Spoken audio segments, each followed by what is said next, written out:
6 months and a week since I last left home. Need to refresh my soul.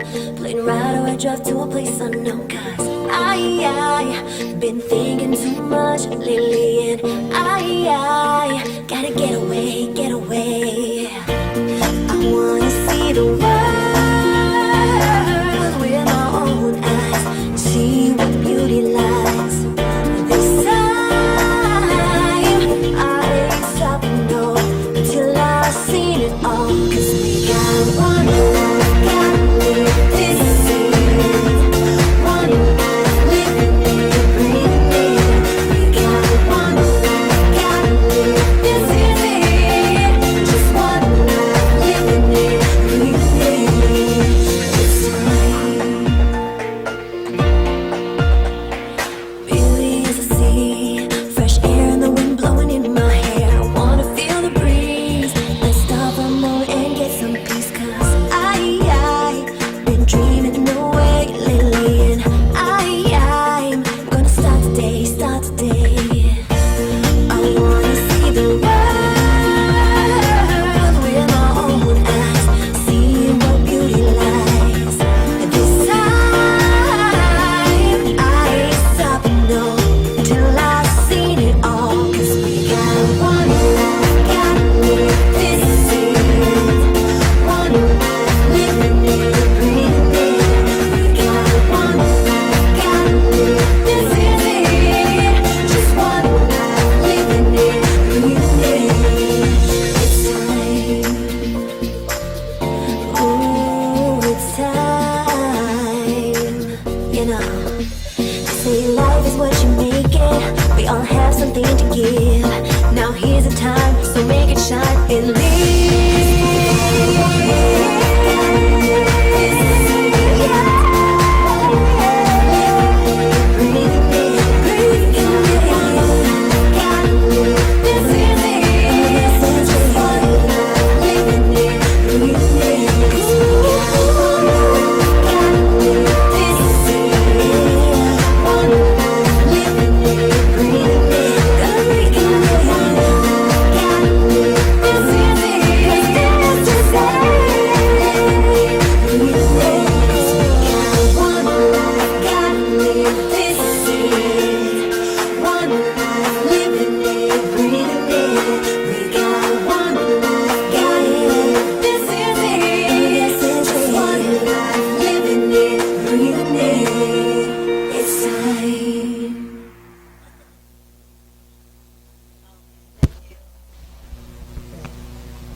Hello, good morning.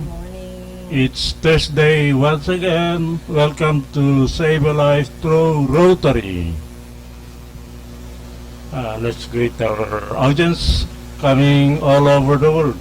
Mga OFWs, kumusta kayo dyan? Sana ay everything is fine as we are all here in the Philippines. Malapit ng eleksyon. Election is coming. Oo nga po, May the 9th. Ano ho? So, magandang araw po sa inyong lahat, sa lahat po ng mga OFWs around the world at saka sa Pilipinas, Rotarians po and Rotaractors and everyone. Eto na naman po kami. Marami pong salamat sa inyong walang sawang pagbisita ng aming o pandinig ng aming programa. Ito po si Dr. Pons Averin, magbibigay ho sa atin ng kahalagahan ng ating health. Kung mabibigyan tayo ng mga preventions o kaya kung paano natin mapapangalagaan ang ating sarili. Good morning po. Good morning. Afternoon. Oh yeah, it's good morning po, Dr. Pons. Ano ho nangyari sa inyo last week? We have a very interesting topic today in consonance with Alzheimer's Week, which is April 18 to April 24. 24. Dumadami po ang mayroong dementia o Alzheimer.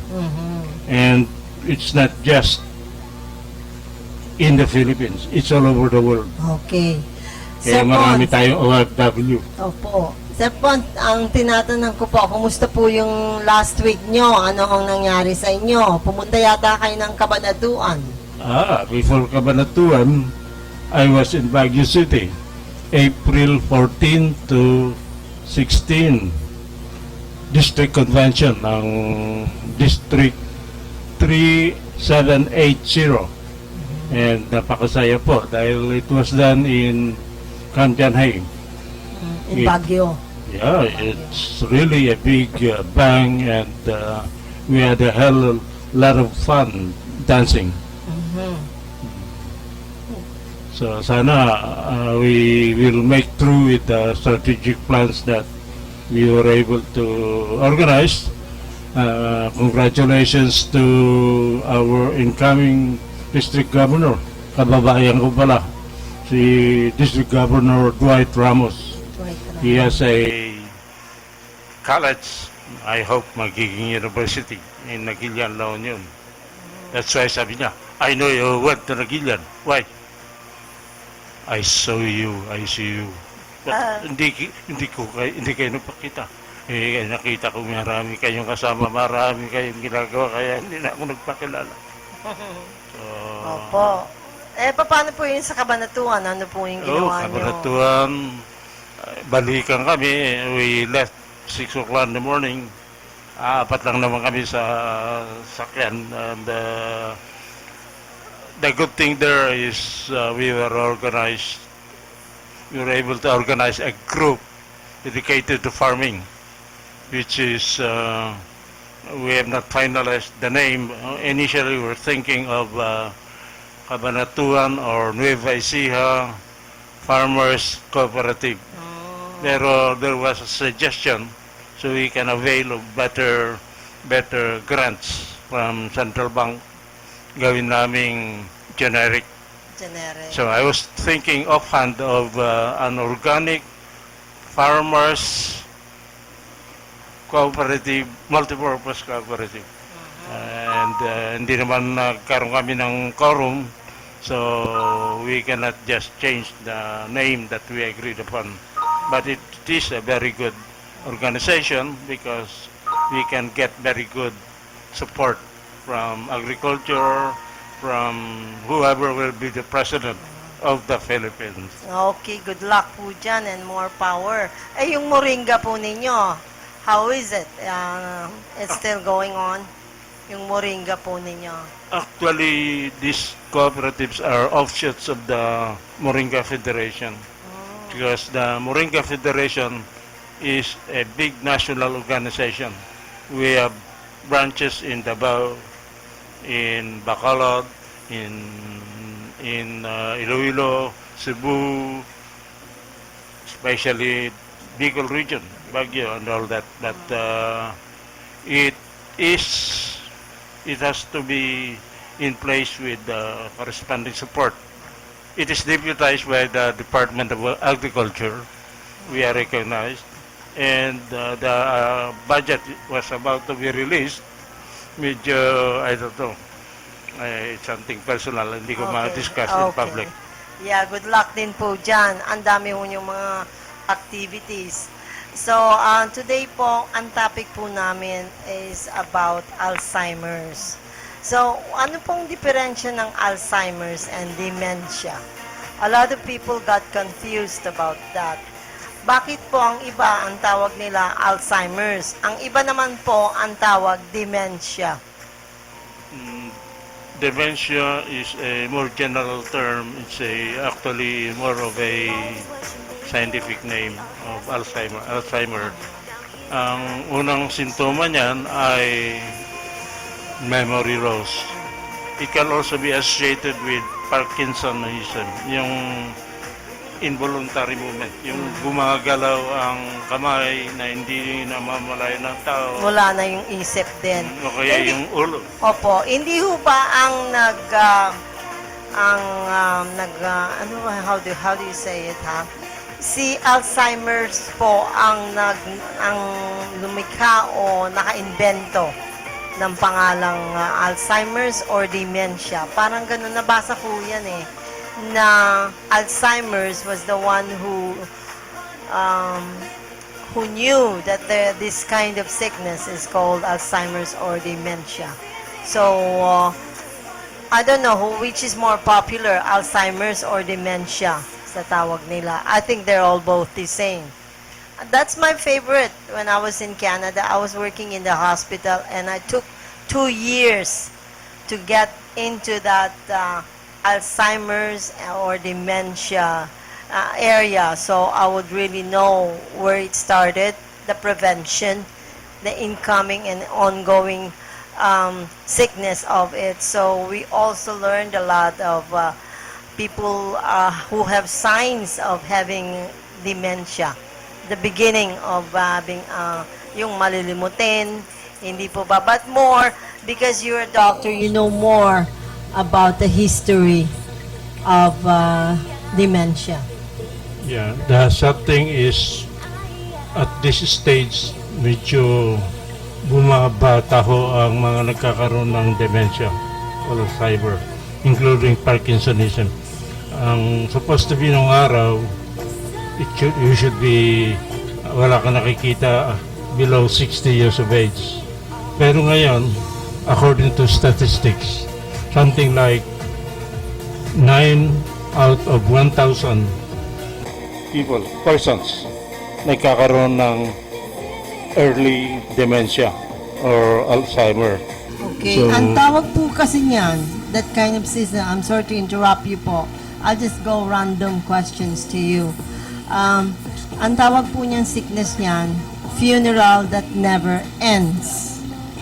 Kasi yun na nga po, once you get that dementia, talagang palala. I mean, kahit yung pangalan ho ninyo, hindi na nyo kilala, hindi nyo kilala yung mga asawa nyo, mga anak.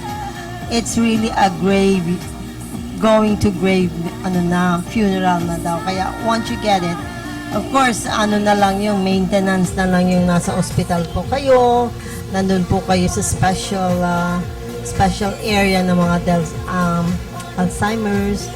But more on what we do there in Canada is we have this area who have Alzheimer's, and then what we do, we just maintain their thinking. We have activities. We even taught them how to use the computer.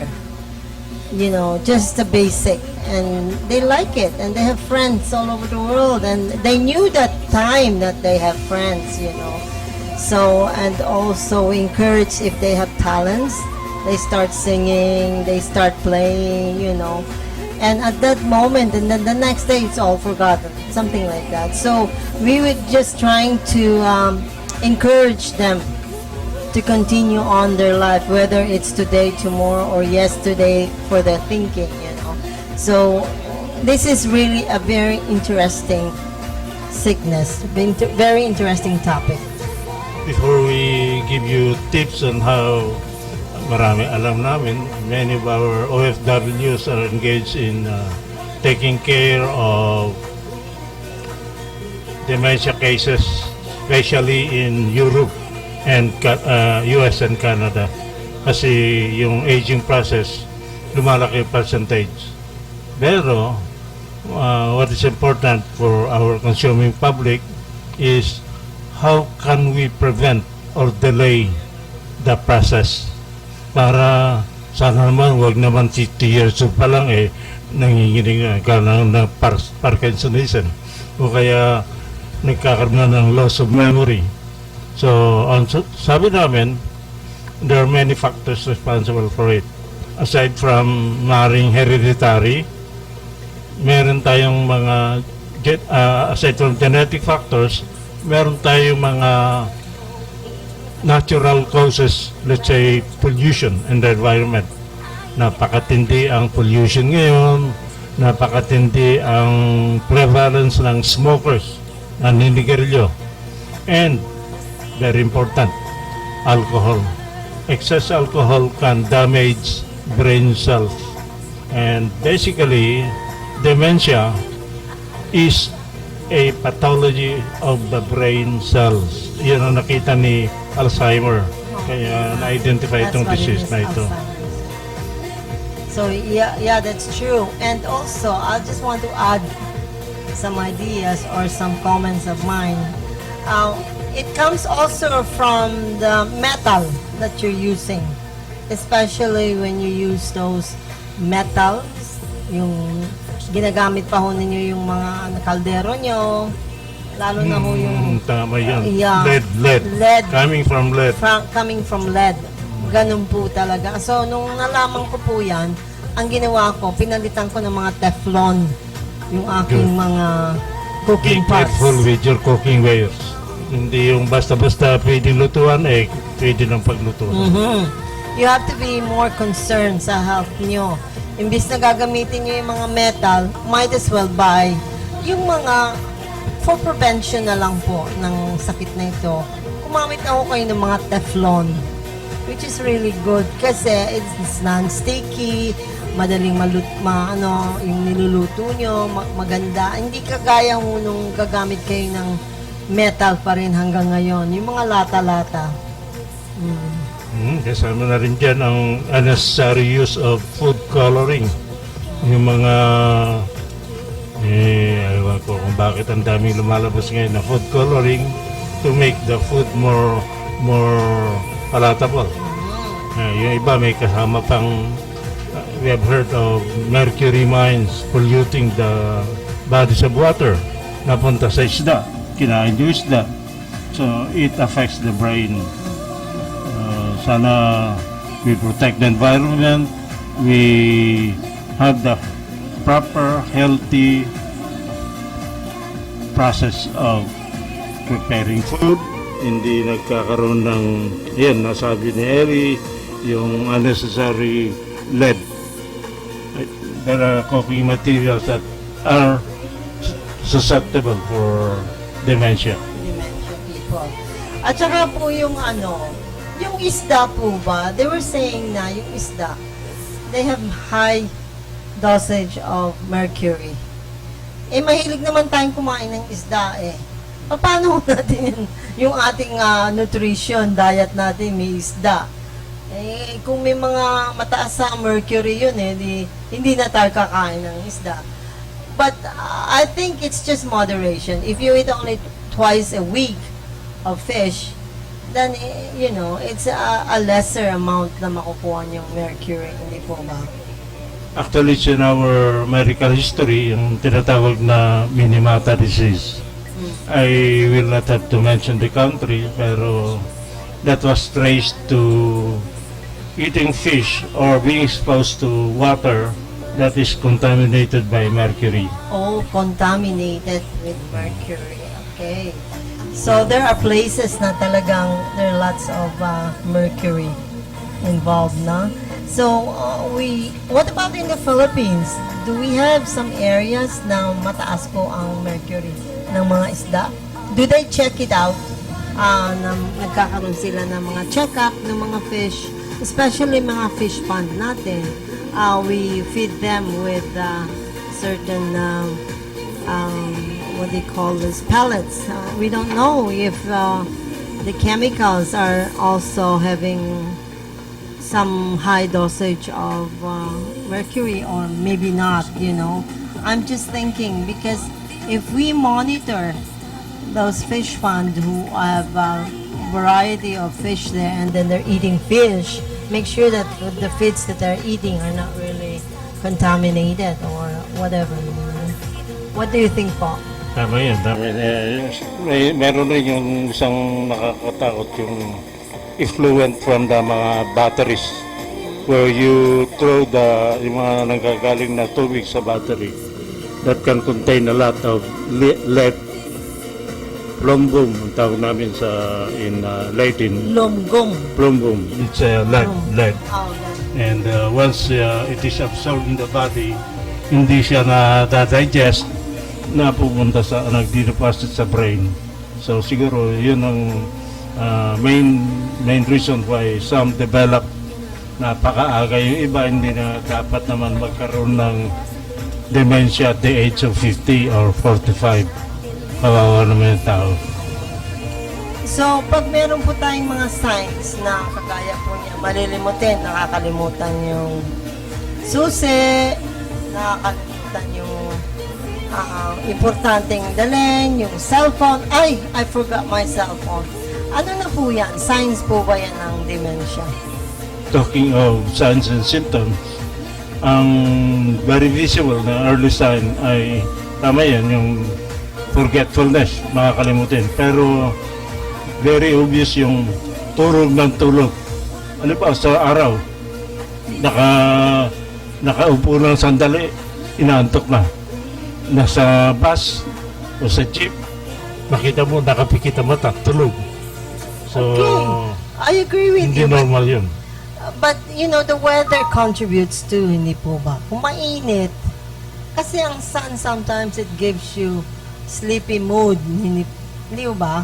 Na minsan, yung araw talaga, nakakabigay na inaantok kayo na... Lalo kung maganda yung music. Oo, Like magandang yung music. kanta ni Lana Roy, In Time, ang aming theme song sa aming program. Kaya sabi ko, there are also things that contributes kung sleepy ka. Yung mother ko po, may she rest in peace. She's always sleeping, but she's in the 70s na, going to 80s. And I realized even in the middle of, in the afternoon, tulog na siya, kagigising lang, matutulog na. I think that's one way na mapipredict nyo na may Alzheimer's na or hindi po ba? Kasi yung mga bata, minsan, mahilig naman din sila matulog eh. Naglalaro, tapos tulog. Yung iba, hindi naman. Pero ang ibig sabihin ho, if you see a person who's always sleeping, may mga Alzheimer's na ho ba po yan? Hindi naman siguro.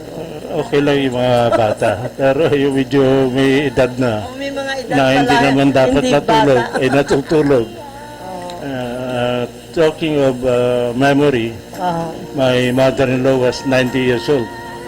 Very keen ang memory niya. Why? Because she had been using her memory by reading. Yung iba, you have to be active. Hindi lamang physically, also, like, kagaya ng ginagawa ngayon ng mga OFW, nakikinig sa atin, listening to our discussion. That is a kind of a mental exercise. By using your mind, nadidelay natin ang Alzheimer. Because of focusing of what they're saying. Yung iba nga eh, pabirito ha. Ang laro nila ay tong eats o kaya machong. Mahjong. May maalala ko dyan, kaibigan namin, medical director. Keep on moving. Sabi niya, doktor, di Keep kailangan on moving? mag-machong tayo.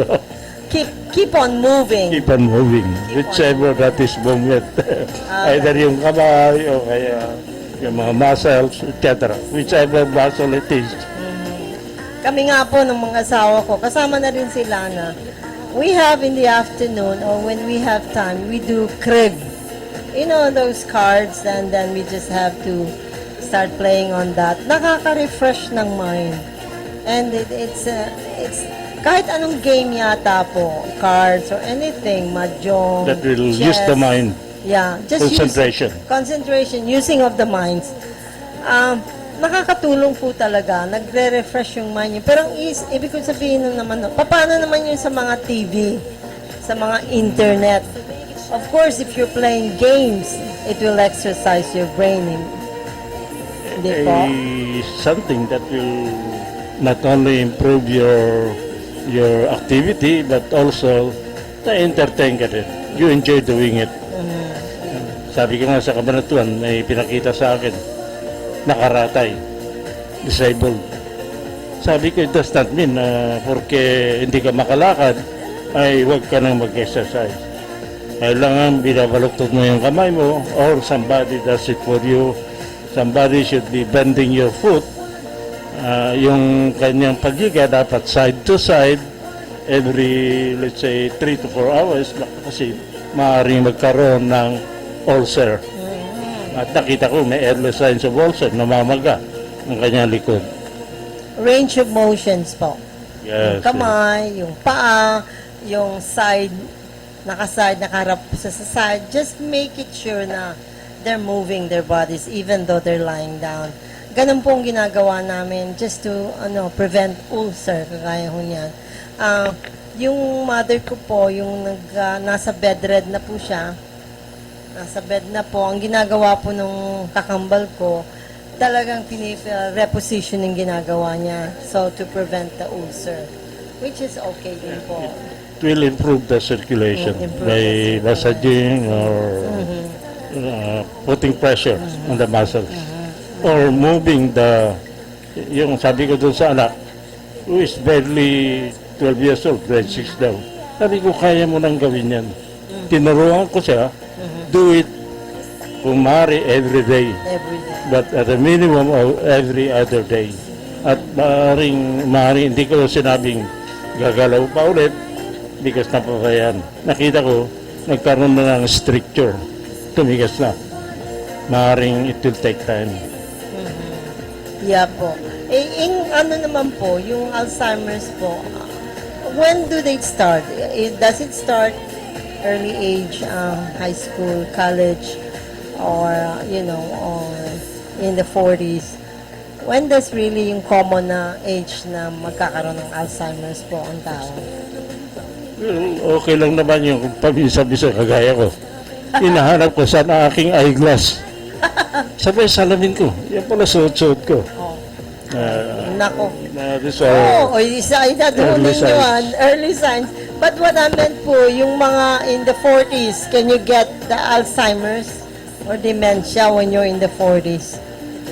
Kaya nga, even at 70, I am active working for the community, who are fellow Rotarians out there.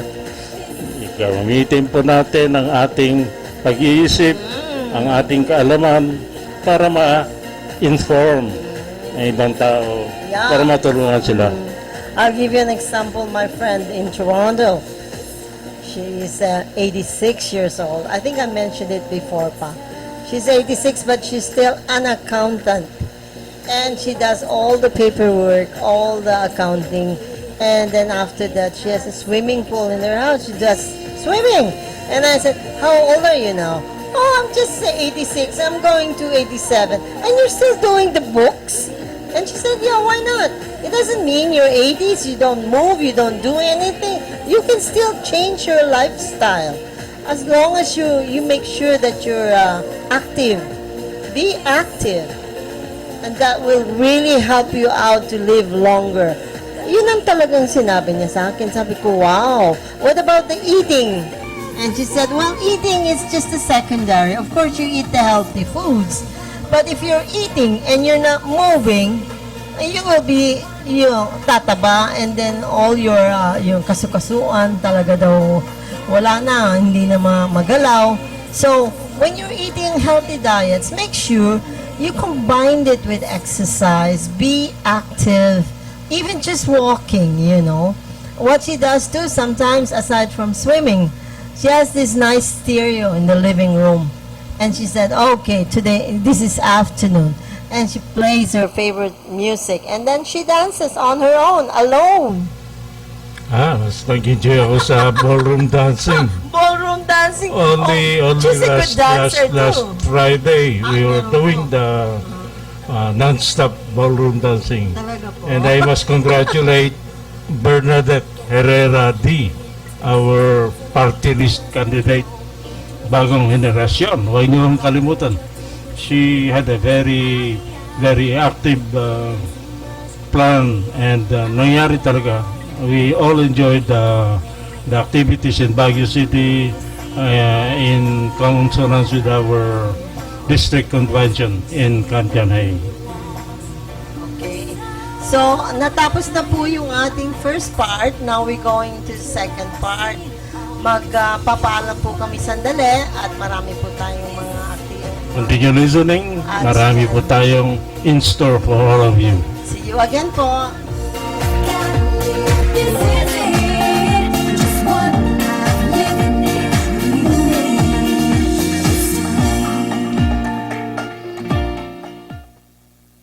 Pabahay ang pangunahing benepisyo ng Pag-ibig Fund. Pero marami sa atin ang may pangangailangan sa kalusugan, edukasyon at pang-araw-araw na buhay. Kaya ngayon, may Pag-ibig Loyalty Card. Sa Loyalty Card, maraming gamot, mas mura. Tuition fee, mas mababa. At LPG, bawas presyo. Simula pa lang ito ng maraming dagdag ginhawa ng Pag-ibig Loyalty Card. Patunay na naman, sa pag-ibig ang pinaghirapan may katuparan.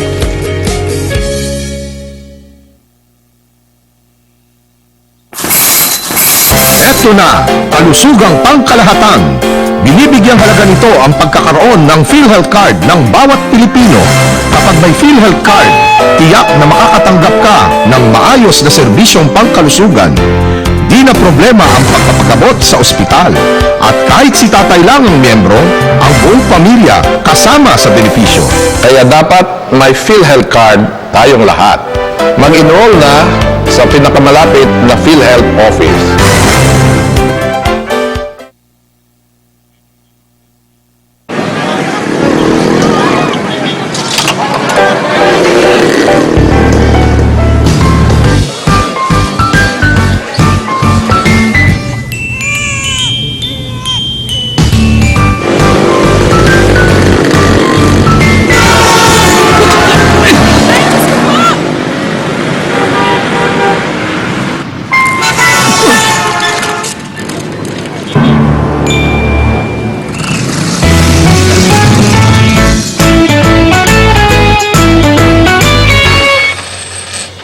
Bilib kami sa'yo.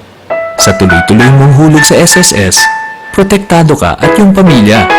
Mag-member na. OFW ka ba? Siguraduhing OWA member ka paglabas ng bansa. Sa OWA, mabibigyan ka ng proteksyon, pati na ang iyong pamilya at laging nakatutok sa kalagayan at kagalingan ng mga miyembrong OFW bago umalis ng bansa hanggang pagbalik. Ang OWA ay may welfare offices sa 17 rehiyon sa Pilipinas. Para sa karagdagang detalye, makipag-ugnayan lamang sa OWA 24/7 hotline sa mga numerong 551-1560, 833-6992 o kaya ay maglagon sa www.owa.gov.ph. Here's why thousands of Pinoy send money with Transfast.com. Napakataas ng exchange rate ng Transfast. Sa monthly padala ko, my family gets more. Kaya may extra budget si Mrs. Kahit nasa Tuguegarao pa nakatira ang kapatid ko, he can still pick up cash. Transfast has thousands of locations sa buong bansa. For sure, alam nila ang ginagawa nila. Bakit ka pa magtitiwala sa iba? Mag-Transfast ka na. Send money today with Transfast.com.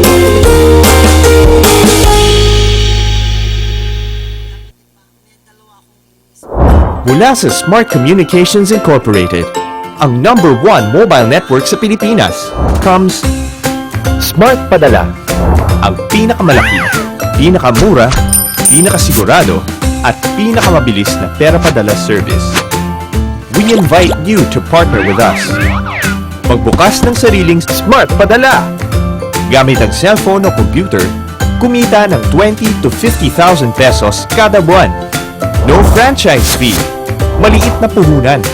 Kami pa bahala sa pag-promote ng business mo. Sing bilis ng text ang padala ng pera. Sa pinakamababang halaga, sa kahit sinong may cellphone. And be part of the preferred choice ng pera padala sa buong Pilipinas. Kumita ng extra. Magbukas ng sariling pera padala ngayon. Tumawag na sa 845-7777 or 15177 from your mobile phone. Or visit www.smartpadala.ph/piapadala. Bawat tindahan pwedeng kumita ng extra with Smart Padala.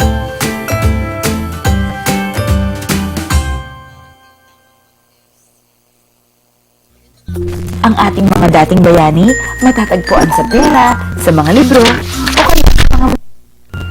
Pero ang mga bayani ngayon matatagpuan sa buong mundo.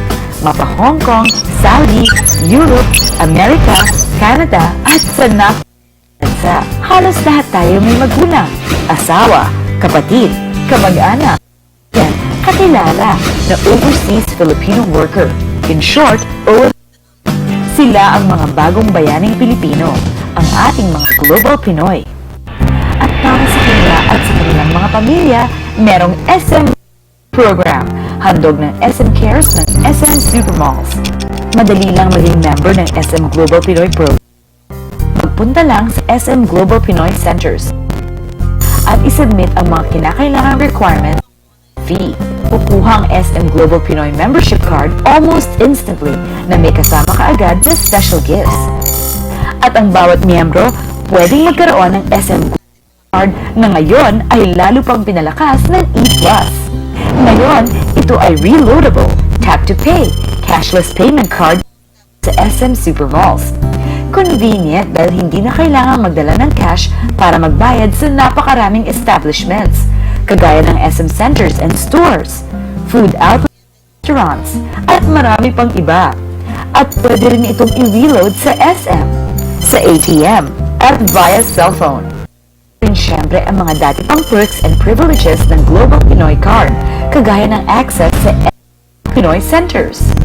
Pwedeng mag-remit, mag-click ng pera, makitawag, maki-internet, charge ng cellphone, habang umiinom ng special drinks.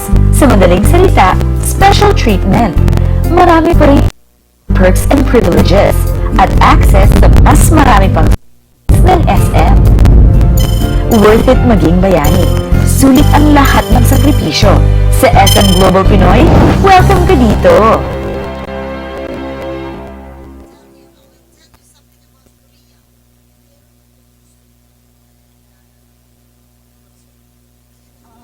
We got one love, got this one living in, breathing in. We got one love, got this easy. Just one love, living in, breathing in. This time, beauty is a sea, fresh air and the wind blowing in my hair. I wanna feel the breeze. Let's stop for a moment and get some peace, 'cause I've been dreaming. Thank you. Hello. Hello, we're back. Talking of dementia or Alzheimer, marami po tayong magagawa to make the life of a patient, a Quality. dementia victim, comfortable. Yan, quality life. Kay OFW kayo working out there or dito sa Pilipinas, yung mga kamag-anak natin na nawala na ng memory, hindi na makagawa ng kanyang day-to-day activities. So we have in store Yeah, at home. We 10 quick tips. I'll discuss 5 Okay. and Ellie will demonstrate or discuss with you the remaining 5. Those were the activities at home. So, itong unang-una, be flexible and patient. Halimbawa, in planning the activity at home, sa bahay, ang gustong gawin ng ating kamag-anak na may demensya, ay gusto ko magmadyong. Pagbigyan mo, kahit na naplano mo na magkaroon kayong swimming or any other physical activity, pero hindi siya in the mood na mag-exercise, o kaya she may want, ay gusto ko ballroom dancing. So mag-aaral tayong sumayaw ng boogie-woogie, ng whatever it is. So be flexible and patient.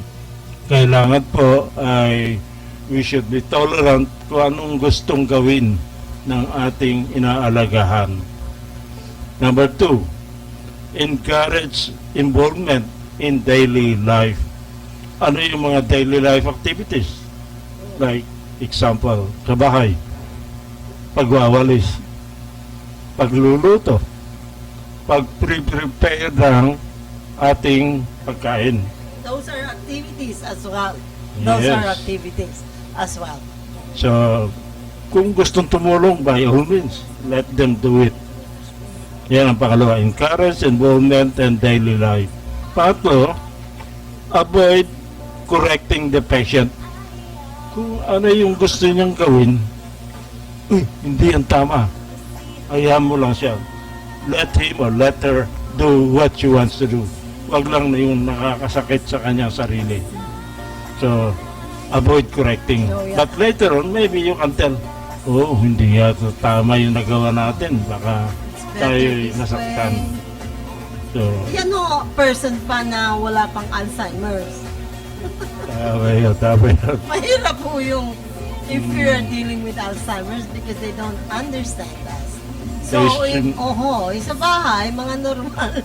Ay, ibig sabihin, if you're dealing with Alzheimer's people, it's different ang activities nyo.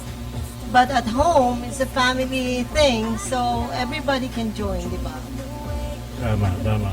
Don't correct the patient. Bigyan mo lang siya ng chance to do what he wants. Huwag lang nakakasakit sa kanyang sarili.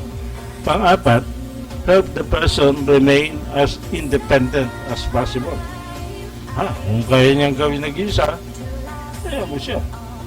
Halimbawa, paglalampasok or digging the soil. Ano ba yung ibang pwede gawin? Pagdidiling ng tanim, ng halaman. Whatever it is, yung kaya niyang gawin without supervision, without interference. At panglima, offer opportunities of choice. Kung ano yung kanyang gustong gawin na maaaring hindi man nakasama sa plan natin for the day, kung talagang yun ang gusto niyang gawin, ayan natin. That way, hindi natin kinukontra yung kanyang gustong gawin. So, Tatapos na po kayo from 1 to 5. pang 1 to 5. Ito naman po, from 6 to 10. Number 6 po, simplify instructions. Kailangan po, kung merong isang game, kailangan all ears po yung mga magkasama sa game. Simple lang po yung instructions nyo. Kasi sometimes, if it's so confusing, hindi nila maintindihan.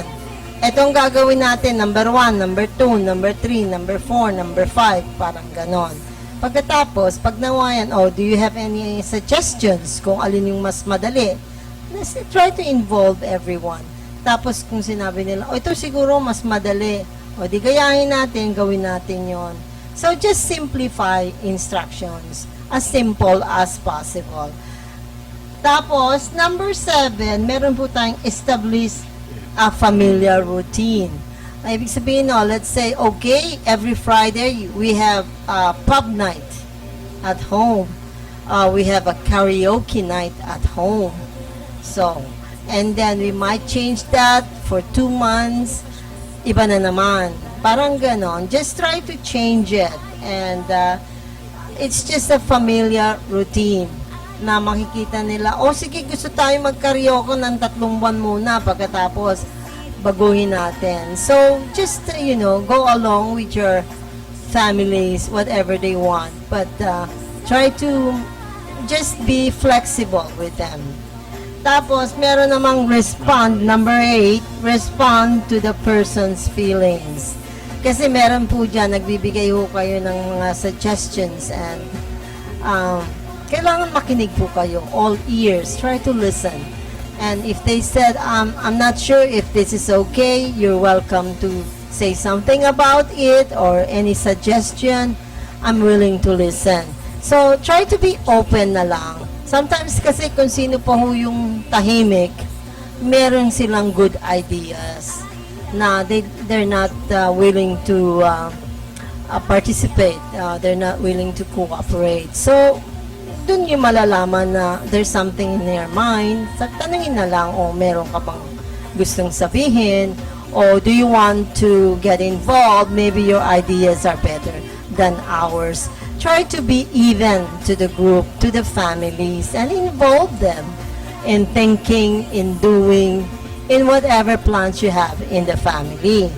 Tapos yung number 9, simplify, structure and supervise. Ganun na nga po, pag ganyan na, oo nga't mayroon siyang ginagawa, all ears din kayo, all eyes, pero not in a way na nagkakaroon kayo ng intervention. Okay, you can do that and just be around and just monitor, but don't say anything. Mali ang ginagawa mo, ganito dapat. After he or she done something, natapos na, tapos sasabihin niya, okay, can you come and check? O ganon. i-check nyo, is it okay if I do something, if I say something na okay ba sa'yo? You ask the permission of the other person if it's okay. Kasi sometimes, pinapalabas po natin na mas magaling tayo. We're more smarter than the other person. Which is sometimes, it's to them, nakakaliit naman ang ego nila. Parang isip nila, oh, he thinks better than me. So, yung bang nakaka-degrade. So, your idea is okay, my idea is okay, maybe we can make it as one. Parang ganun na lang. Para walang, magkakaintindihan lalo. And we have good feeling with each other.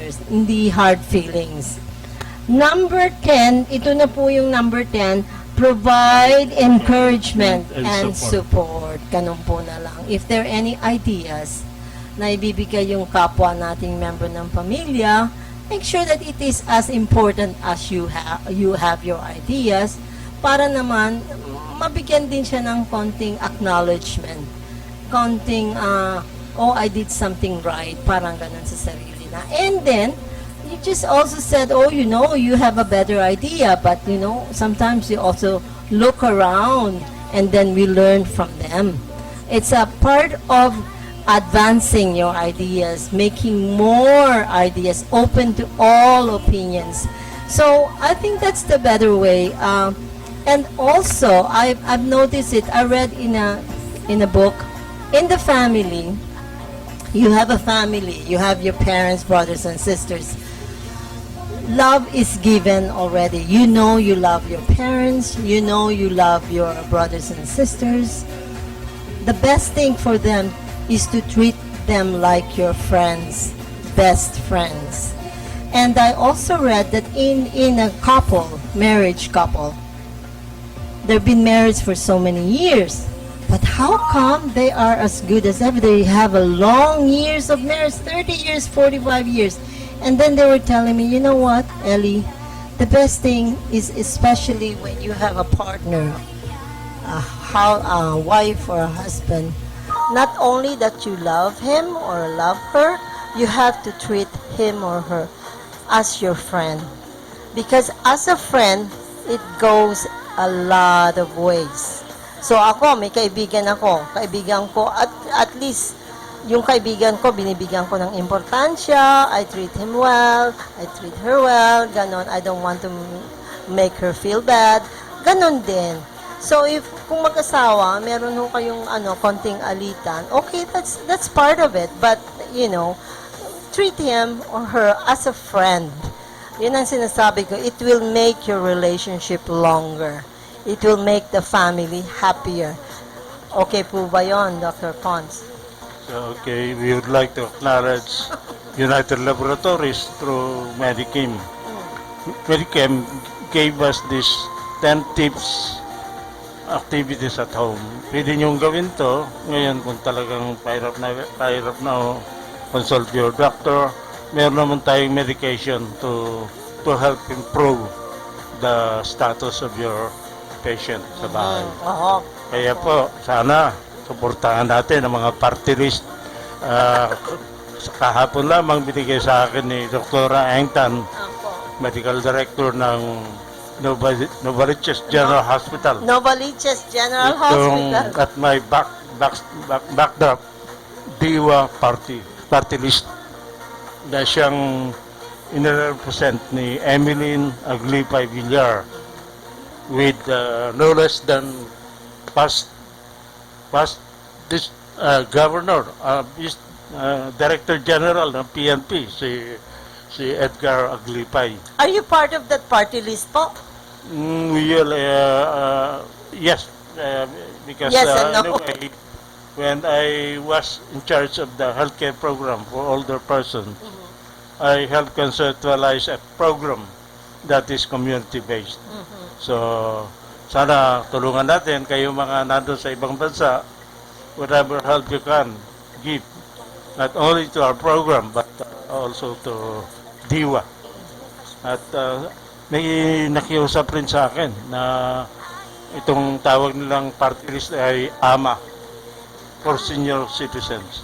AMA means catering to the needs of senior citizens. Iyon ang kulang na kulang ang gobyerno natin sa mga programa dedicated to senior citizens. I know because I was in charge of the national program in the Philippines. Nawala pa sa within the structure ng Department of Health. So let's survive this. Sabi nga ni Eddie Elarde, nakasama ko si Eddie Elarde, sana magkaroon ng, kung meron tayong commission on Filipino women, dapat merong commission on senior citizens. Sabi ko, siguro, commission on older persons as according to the World Health Organization. This will give better support dahil directly under the office of the President. Parang department level na siya.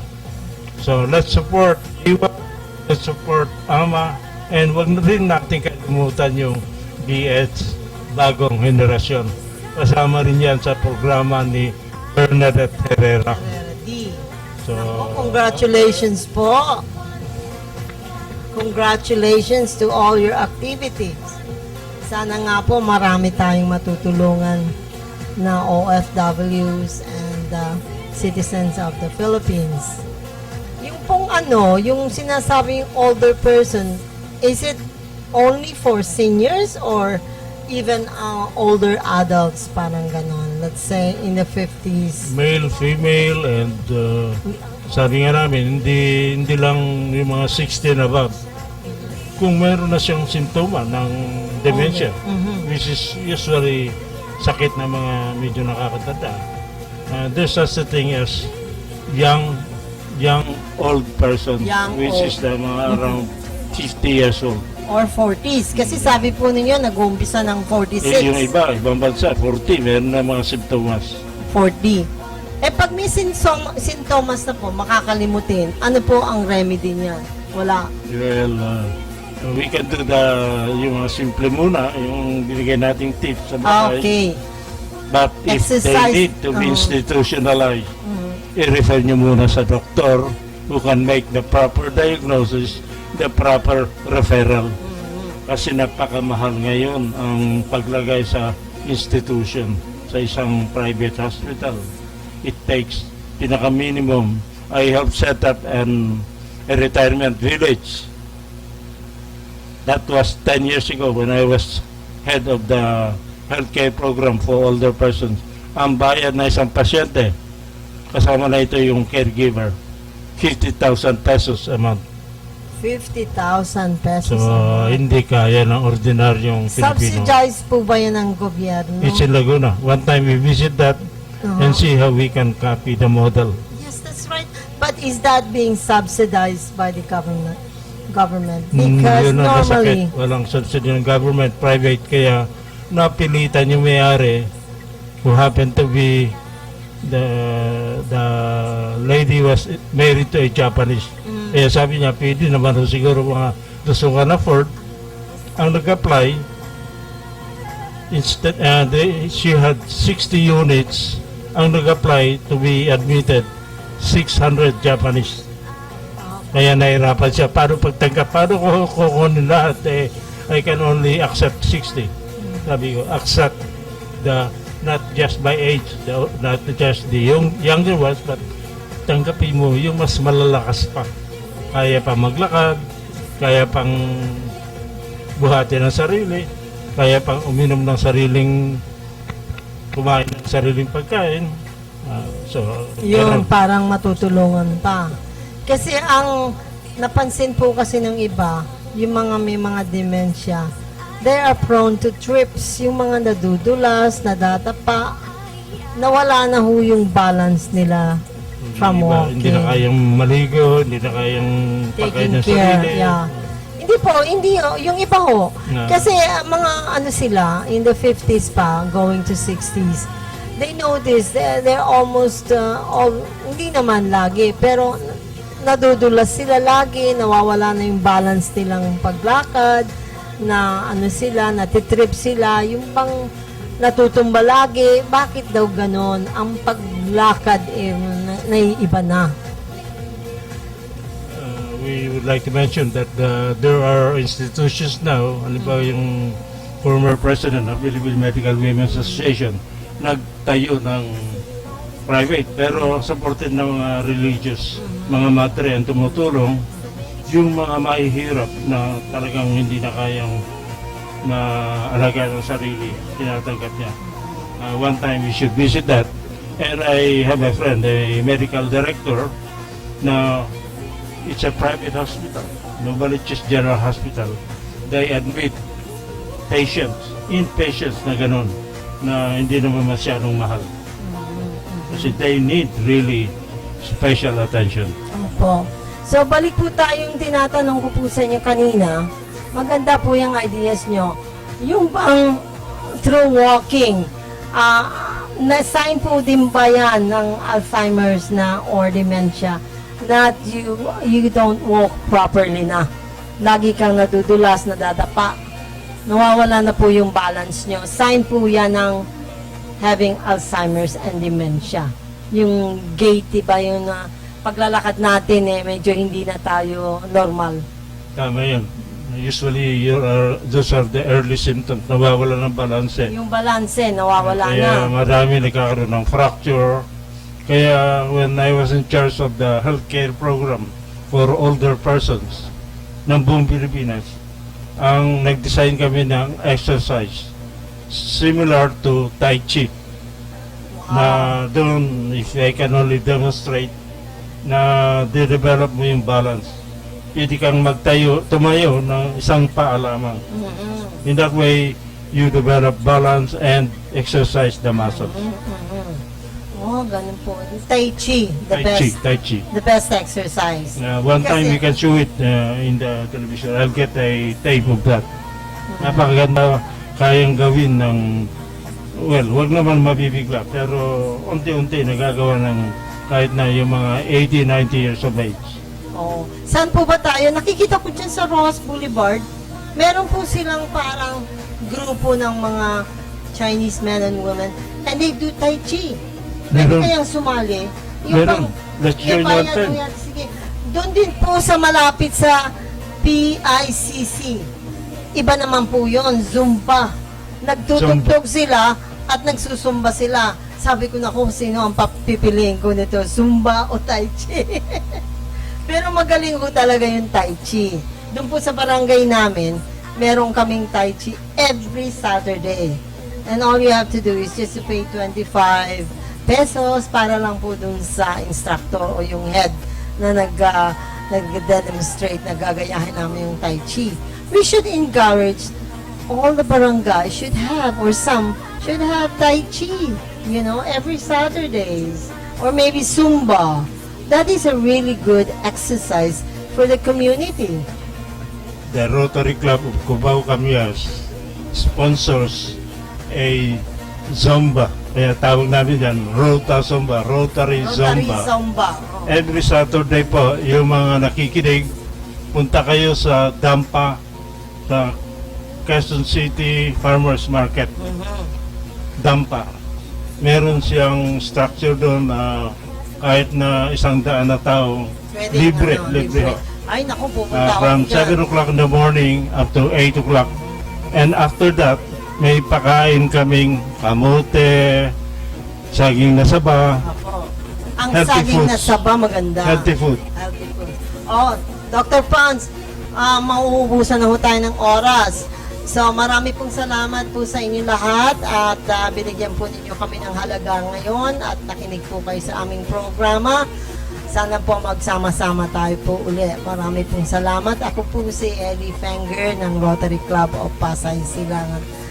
Abangan niyo po ang aming concert for a cause, itong featuring Lana Roy. Opo. Napakaganda po ito. It will entertain everybody and it will be done at the Music Museum on May 18. So final na po ito, May 18. We see all of you at Music Museum and please help sponsor the program, the concert, kasi it will go a long way of helping our OFWs and all our indigent people. Po. So, goodbye po. Marami pong salamat sa inyo.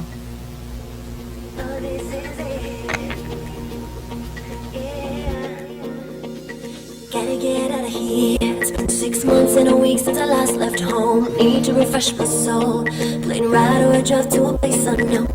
I been thinking too much lately, and I gotta get away, get away.